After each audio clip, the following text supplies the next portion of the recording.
mare. Luto po ko ng aking pagkain, ang palaya. Itlog lang katapat niyan mga mare. Pwede na yan.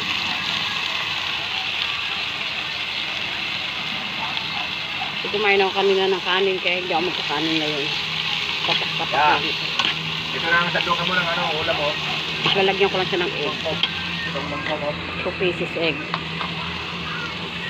Pwede na sa akin yun. Kanilay munggo.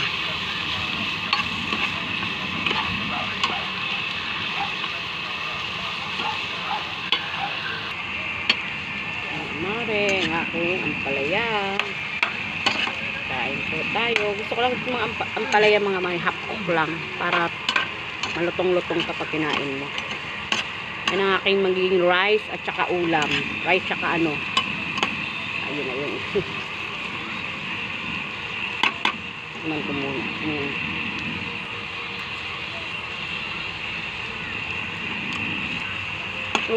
Pag ako nagluto ng ampalaya mga mariwasang pait. Kasi nilalamat ko talaga sa asin. Kain po tayo.